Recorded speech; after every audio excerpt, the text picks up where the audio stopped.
ماں خدیجہ رضی اللہ تعالی عنہا کی حضور صلی اللہ علیہ وسلم کی زندگی میں اسلام کے بارے میں بڑا اہم رول، بڑا اہم کردار رہا ہے۔ اعلیٰ علی رحمت الرضوان بڑے اچھے انداز میں آپ کی بارگاہ میں عریضہ پیش کرتے لکھتے ہیں، اہل اسلام کی مادران شفیق بانوان طہارت پہ لاکھوں سلام، یعنی آقا علیہ السلام کی جتنی ازواج مطہرات ہیں اللہ تبارک و تعالیٰ نے سب کو اسلام کی ماں بنایا، قرآن میں اس کا ذکر عطا فرمایا۔ اور ماں خدیجہ رضی اللہ تعالی عنہا کی الگ ہی ایک اپنی شان ہے۔ ماں خدیجہ، آپ کا نام خدیجہ ہے، والد کا نام خویلد ہے، اور نسب نامہ جب دیکھیں گے تو حضور صلی اللہ علیہ وسلم کے اجداد میں ایک بزرگ آتے ہیں جن کا نام ہے قصی۔ قصی پر جا کر کے سلسلہ نسب مل جاتا ہے۔ ماں خدیجۃ الکبریٰ رضی اللہ تعالی عنہ، قصی پر جا کر آپ کا نسب نامہ حضور کے نسب نامے سے مل جاتا ہے۔ جا کر آپ کے والد کا نام خویلد ہے اور آپ کی والدہ کا نام فاطمہ ہے۔ فاطمہ، ذرا اندازہ لگائیں، فاطمہ، حضور صلی اللہ علیہ وسلم کے گھرانے میں کتنی فاطمہ؟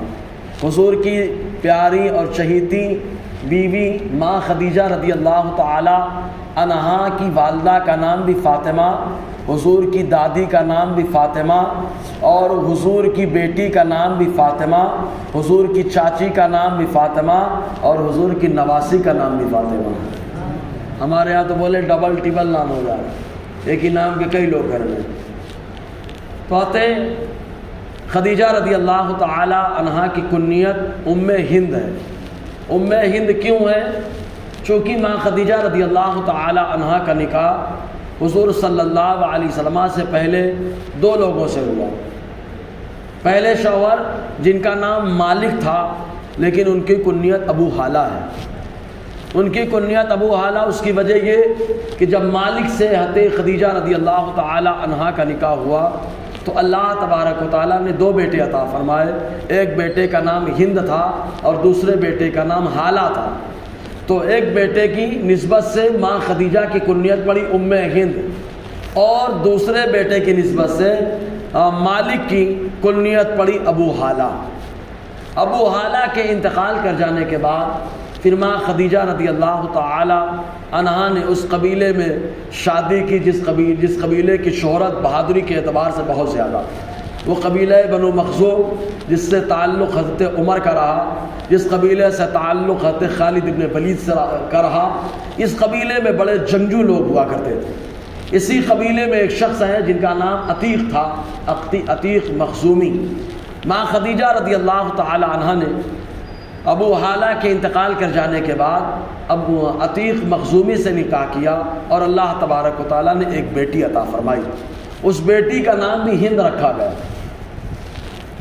لفظ ہند لڑکے کا بھی نام رکھا جا سکتا ہے اور لڑکی کا نام بھی رکھا جا سکتا ہے۔ ایسے جیسے تنویر نام لڑکی کا بھی ہوتا ہے، لڑکے کا بھی ہوتا ہے۔ تحسین نام لڑکی کا بھی ہوتا ہے، لڑکے کا بھی ہوتا ہے۔ انجم نام لڑکے کا بھی رکھا جاتا ہے، لڑکی کا بھی رکھا جاتا ہے۔ تبسم نام لڑکی کا بھی اور لڑکے کا بھی رکھا جاتا ہے۔ ویسے ہی ہند نام لڑکے کا بھی رکھا جاتا ہے، لڑکی کا بھی رکھا جاتا ہے۔ تو ماں خدیجہ رضی اللہ تعالی عنہا کے شکم اطہر سے ایک شہزادی پیدا ہوئی جو عتیق کی طرف منسوب رہی، ان کا نام بھی ہند رکھا گیا۔ یہ آقا علیہ السلام کی ربیبہ ہیں۔ ربیبہ اس بچی کو کہا جاتا ہے کہ جب بیوی کا نکاح کسی اور شوہر سے ہوا تھا، اس شوہر کا انتقال ہو جائے اور اس شوہر سے جو بیٹی ہو، تو بیوی جب نکاح میں آئے تو اس بچی کو لے کر کے آئے، تو اس بچی کو اس شوہر کے لیے ربیبہ کہا جاتا ہے۔ تو ماں خدیجہ رضی اللہ تعالی عنہا حضور صلی اللہ علیہ وسلم کے نکاح میں آنے سے پہلے دو شخصوں سے نکاح کر چکی تھی، اور ان کے ذریعے سے آپ کے 3 بچے تھے، 2 بیٹے اور 1 بیٹیاں۔ ایک بیٹی موجود، بیٹی کا نام ہند اور بیٹے کا نام حالہ اور ایک کا نام ہند تھا۔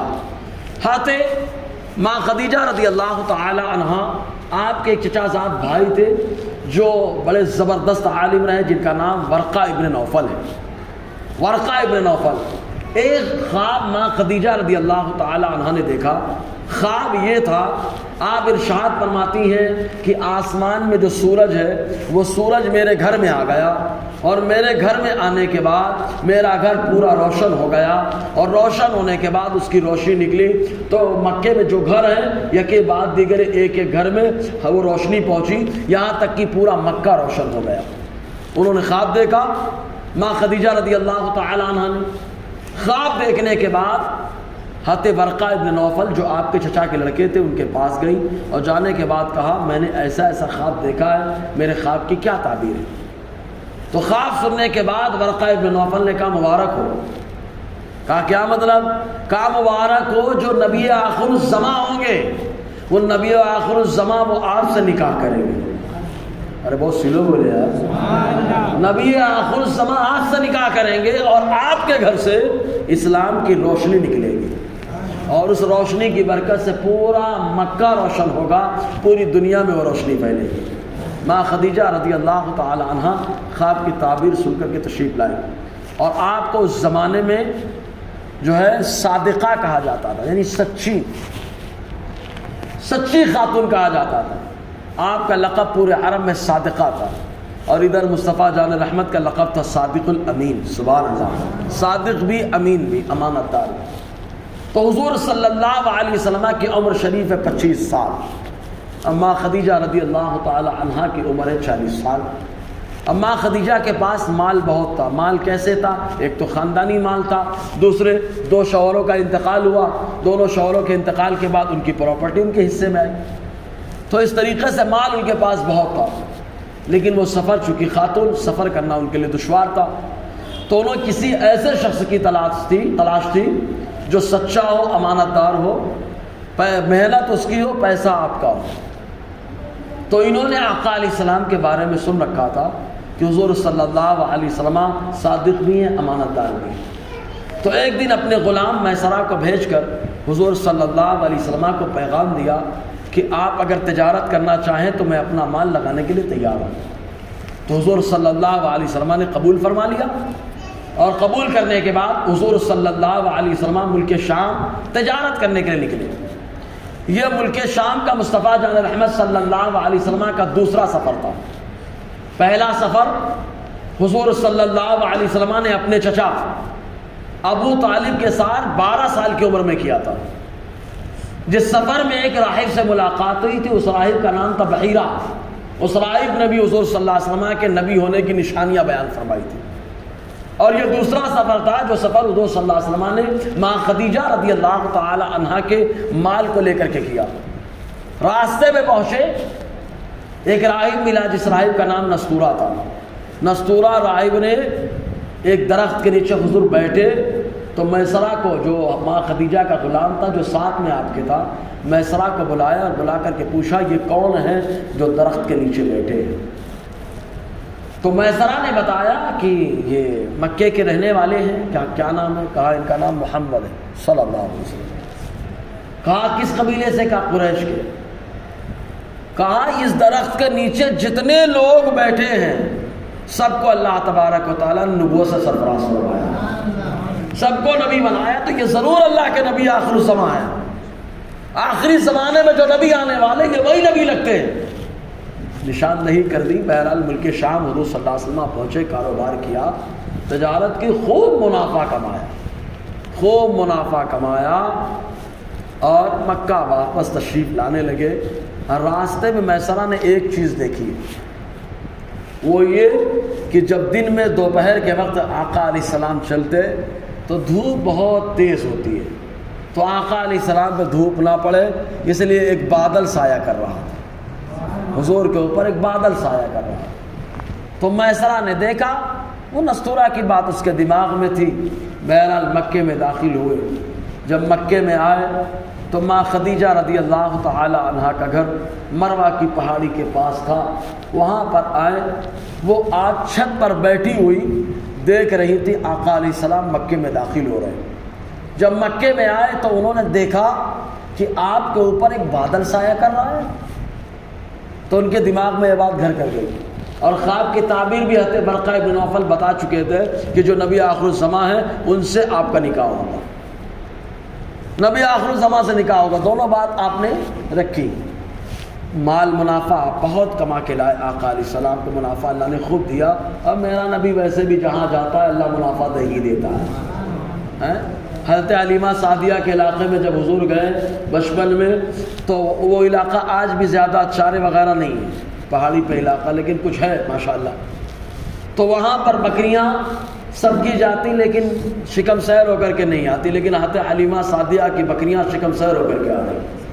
تو دوسرے لوگ کہتے ارے جہاں حلیمہ کی بکریاں چرتی ہیں وہاں چرایا کرو تاکہ تمہاری بکریاں شکم سیر ہو کر کے آئیں۔ ان کو کیا معلوم یہ بکریوں کا کمال نہیں، نہ چارے کا کمال ہے، یہ کمال تو اللہ کے محبوب کی آمد کا ہے، مصطفیٰ جان رحمت کی آمد کا ہے۔ سب کہتے ہیں آقا کو پالا ہے حلیمہ نے، سچ یہ حلیمہ کو سرکار نے پالا ہے۔ تو ماں خدیجہ رضی اللہ تعالی عنہ نے جب سب کچھ ہو گیا تو میسرہ اپنے غلام کو بلایا اور بلا کر ارشاد فرمایا یہ بتاؤ یہ بادل کا کیا ماجرا ہے، جن کے اوپر بادل کیسے کیا کر رہا تھا؟ تو میسرہ نے کہا دو عجیب چیزیں میں نے اس سفر میں دیکھی۔ پہلی یہ کہ نستورہ راہب نے نشاندہی کی ہے کہ اس درخت کے نیچے جو بھی بیٹھے وہ نبی ہوئے ہیں۔ دوسری چیز جب سے یہ مکے سے نکلے ہیں ملک شام تک اور شام سے مکہ آنے تک جب جب یہ دھوپ میں رہے تب تب یہ بادل ان کے اوپر سایہ کر رہا تھا، تب سایہ کر رہا تھا۔ ماں خدیجہ کے دل میں بات پہنچ گئی، آپ کو احساس ہو گیا، آپ نے پیغام نکاح بھیج دیا مصطفیٰ کو۔ سبحان اللہ۔ کہاں 25 سال کی عمر ہے آقا علیہ السلام کی، حالانکہ دو روایتیں اور ملتی ہیں، کچھ لوگوں نے کہا 23 سال عمر تھی، کچھ لوگوں نے کہا 21 سال عمر تھی۔ شیخ عبدالحق محدث دہلوی نے مدارج النبوہ میں لکھا ہے، لیکن صحیح ہے کہ حضور کی عمر 25 سال تھی۔ ماں خدیجہ کی عمر جو ہے نا 40 سال تھی۔ ہمارے یہاں ہوتے تو لوگ بولتے ہیں ارے لڑکی کی عمر زیادہ ہے، لڑکی کی عمر زیادہ ہے، بڑا فرق ہے۔ مصطفیٰ جان رحمت اسی فرق کو تو ختم کرنے کے لیے آئے۔ آقا علیہ السلام نے اسی کو ختم فرمایا کہ جس بیوہ کو لوگ گری ہوئی نظروں سے دیکھتے تھے، مصطفیٰ جان رحمت نے اسی بیوہ سے نکاح کر کے تمام مومنوں کی ماں بنا دیا ہے، تمام مومنوں کی ماں۔ مصطفیٰ نے نکاح کیا اور نکاح کرنے کے بعد اللہ تعالیٰ قرآن میں فرما رہا ہے سورہ احزاب میں کہ مصطفیٰ کی بیویاں سارے مومنوں کی ماں۔ تو ماں خدیجہ رضی اللہ تعالی عنہ نے پیغام نکاح دیا تو آقا علیہ السلام نے اپنے چچا حمزہ رضی اللہ تعالی سید الشہداء امیر طیبہ حضرت امیر حمزہ رضی اللہ تعالی عنہ اور حضرت عباس اور ابو طالب سے مشورہ کیا۔ ان لوگوں نے قبول کر لیا کیونکہ صادقہ تھی، پارسہ تھی، متقیہ پرہیزگارہ تھی، قبول کر لیا۔ حضور صلی اللہ علیہ وسلم اپنے چاچا اور چند لوگوں کو لے کر ماں خدیجہ کے ہاں تشریف لے گئے، نکاح ہوا۔ نکاح میں حضور صلی اللہ علیہ وسلم کی شان میں خطبہ پڑھا گیا۔ خطبہ پڑھنے والے حضور کے چچا ابو طالب، خطبہ پڑھا۔ مہر جو رکھا گیا تو 29 ایک روایت کے مطابق 29 جوان اونٹ تھے، جوان اونٹ 29، اور دوسری روایت کے مطابق 12 اوقیہ سونا، یہ ایک وزن ہوتا ہے اوقیہ، اس کے اعتبار سے سونا رکھا گیا۔ نکاح ہو گیا، حضور صلی اللہ علیہ وسلم ماں خدیجہ رضی اللہ تعالی عنہا کے ساتھ رہنے لگے۔ ماں خدیجہ رضی اللہ تعالی عنہا کی شان اتنی زبردست کہ حضور صلی اللہ علیہ وسلم 15 سال زندگی حضور کے ساتھ خاص گزاری، ابھی نبوت کا اعلان نہیں ہوا۔ اسی دوران اللہ تبارک و تعالیٰ نے 1 2 نہیں مصطفیٰ جان رحمت کو 4 بیٹیاں 2 بیٹے عطا فرمائے، 4 بیٹیاں، حضرت رقیہ، حضرت زینب، حضرت ام کلثوم، حضرت فاطمہ رضی اللہ تعالی عنہن، اور 2 بیٹے، ایک بیٹے کا نام عبداللہ جنہیں طیب و طاہر کہا جاتا ہے، اور ایک بیٹے کا نام قاسم جن کی طرف منسوب کرتے ہوئے آقا علیہ السلام کی کنیت ابو القاسم ہوئی۔ تو حضور صلی اللہ علیہ وسلم ماں خدیجہ کے ساتھ رہتے رہے، لیکن اس دوران حضور صلی اللہ علیہ وسلم زیادہ تر غار حرا میں اپنا وقت گزارتے تھے۔ مکے سے غار حرا تقریباً 4 سے 4.5 کلومیٹر۔ ماں خدیجہ رضی اللہ تعالی عنہ پیدل جاتی تھی حضور کو کھانا لے کر کے، پیدل جاتی تھی کھانا لے کر کے۔ اور پہاڑی پہ چڑھو تو ڈائریکٹ میں بولتے ہو چڑھنے، جب آدمی کو چڑھنے لگتا ہے حرا کی پہاڑی پہ تو کہا جاتا ہے کھانا ناشتہ پانی وغیرہ لے کر کے چڑھو. یہ بہت بلند پہاڑ ہے، 4 کلومیٹر ایک تو لمبائی، پھر چڑھنا ہے. لیکن ماں خدیجہ لے کر کے جاتی. مجھے تو اتنا سمجھ میں آتا ہے اللہ والا بندہ ہو چاہے بندی ہو، اللہ تعالیٰ ان کے لیے زمین کو سمیٹ دیتا ہے. حدیث میں بھی آیا صحابہ کرام کہتے ہیں ہم حضور کے ساتھ دوڑ کے چلتے تھے. کیوں؟ اس لیے کہ جب مصطفیٰ قدم بڑھاتے زمین سمٹ جاتی تھی. تو مصطفیٰ کا قدم ہوتا تھا، صحابہ کو دوڑنا ہوتا تھا. بہرحال ماں خدیجہ لے کر کے جاتی ہیں. آقا علیہ السلام وہاں پہ کیا کرتے تھے؟ اللہ تعالیٰ کے بارے میں غور کرتے تھے. اللہ تعالیٰ کے بارے میں غور کرنا، فکر کرنا، یہ بھی عبادت ہے. جیسے ذکر خدا عبادت ہے ویسے فکر خدا بھی عبادت ہے. فکر خدا کرنا بھی عبادت ہے، ذکر خدا کرنا بھی عبادت ہے. ایک قول کے مطابق حضرت ابراہیم علیہ السلام کے دین کے مطابق حضور صلی اللہ علیہ وسلم وہاں عبادت کیا کرتے تھے. 15 سال گزرے. جب 15 سال گزرے تو حضور صلی اللہ علیہ وسلم کے پاس پہلی وحی غار حرا میں آئی. سبھی کو معلوم ہے. اب وہاں وحی کا تھوڑا بیک گراؤنڈ سمجھا دوں پھر ماں خدیجہ کی شان دیکھے. پہلی بار وحی آئی ہے.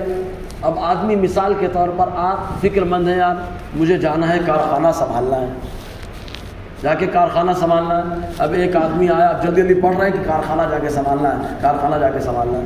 ایک آدمی آیا، سنو ہماری بات، تو آپ ہٹ کام ہے، ہٹ منع کریں گے نا، کیونکہ پڑھ کے جلدی سے کارخانہ سنبھال جانا. تو کیا سنو یار، نہیں سنو، ارے بولے یار کارخانہ ٹینشن مت لو، میں سب سیٹنگ کر کے آ گیا.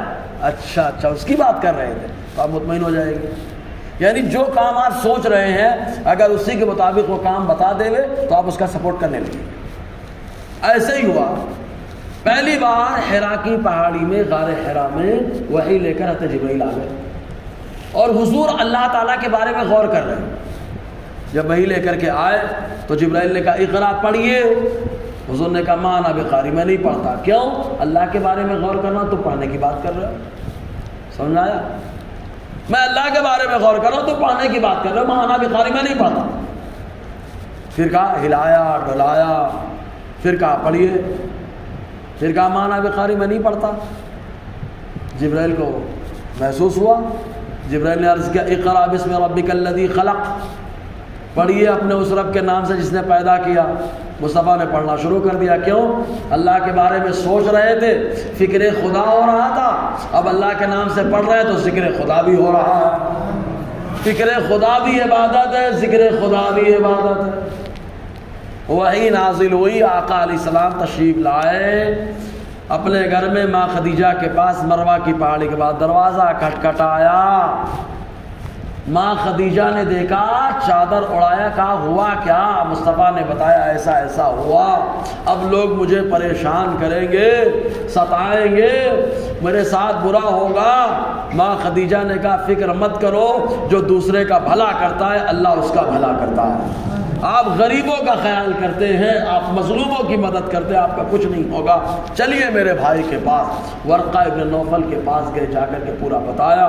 ورقہ ابن نوفل نے کہا یہ فرشتہ جو آپ کے پاس آیا تھا یہ وہی فرشتہ ہے جو اللہ کے نبی موسیٰ کے پاس آیا کرتا تھا. اے کاش میں اس وقت حیات رہتا جب آپ نبوت کا اعلان کرتے اور آپ کی قوم مکے سے نکالتی تو میں آپ کی پرزور مدد کرتا، سپورٹ کرتا. حضور نے فرمایا کیا مجھے مکے سے لوگ نکالیں گے؟ ورقہ ابن نوفل نے کہا ہاں نکالیں گے. بہرحال تسلی دی. ماں خدیجہ کے ساتھ تشریف لے گئے. اس کے بعد مصطفیٰ جان رحمت نے صفا کی پہاڑی پر اللہ کا حکم آیا، کھڑے ہو کر مروہ کے پاس گھر صفا پہ چڑھ کر مصطفیٰ نے نبوت کا اعلان کیا. مخالفت شروع، اتنی شدت کے ساتھ مخالفت کہ گھر والے بھی مخالفت کرنے لگے. ابو لہب تک مخالفت کر رہا، سب مخالفت کرنے لگے.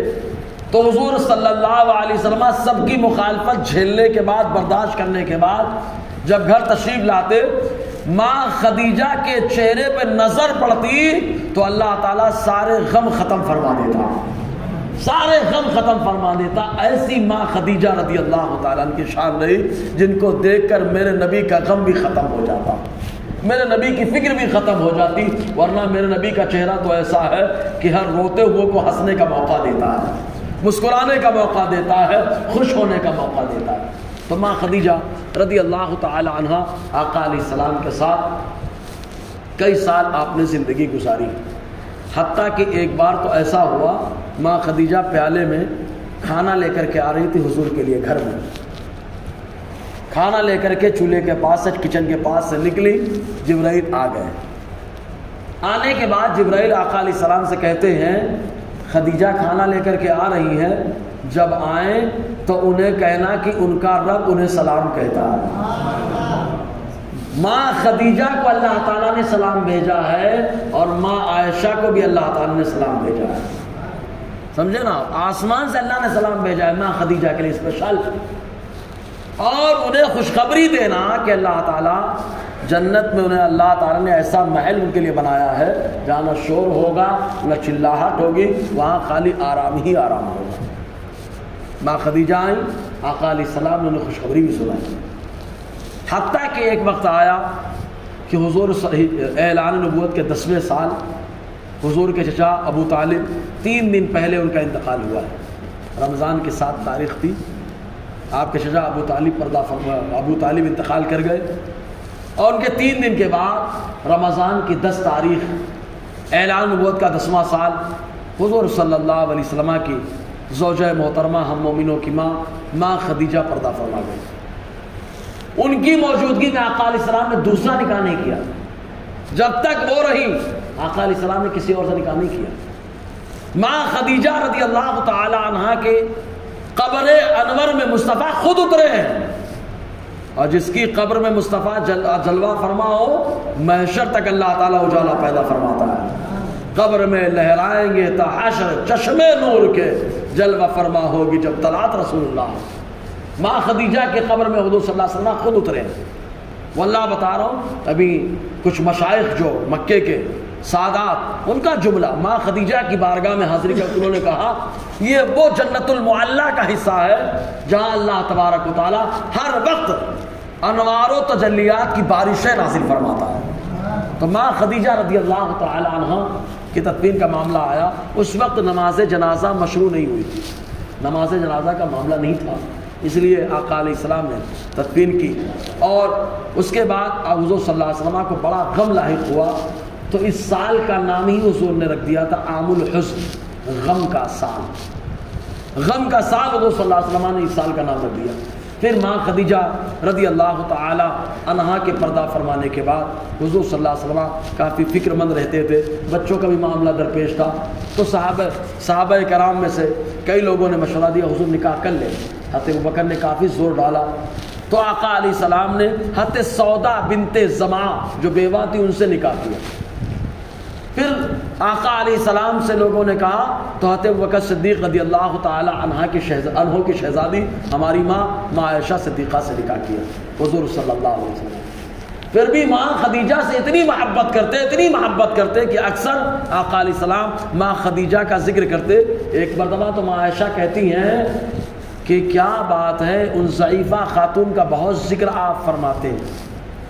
تو آقا علیہ السلام نے ماں عائشہ سے فرمایا عائشہ خدیجہ نے میرا اس وقت سپورٹ کیا جب میں تنہا تھا، اور میرے سارے بچوں کی ماں خدیجہ ہے، سبحان اللہ، سوائے حضرت ابراہیم کے سارے بچوں کی والدہ وہی ہے۔ حضرت ابراہیم کی والدہ کا نام ماریا قبطیہ رضی اللہ تعالی عنہا ہے۔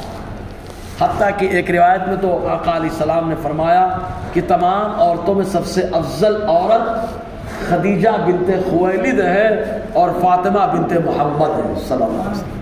تو آقا علیہ السلام نے ماں خدیجہ رضی اللہ تعالی عنہا کی بڑی شان ہے، بڑا مقام ہے۔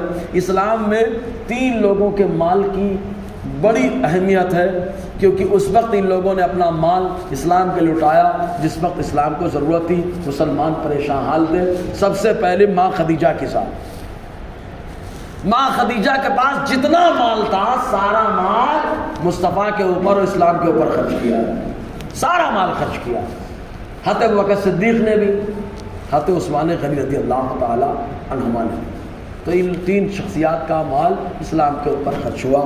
بہرحال اللہ تبارک و تعالی ہم سب کو ماں خدیجہ رضی اللہ تعالی عنہا کے فیوز و برکات سے مالا مال فرمائے۔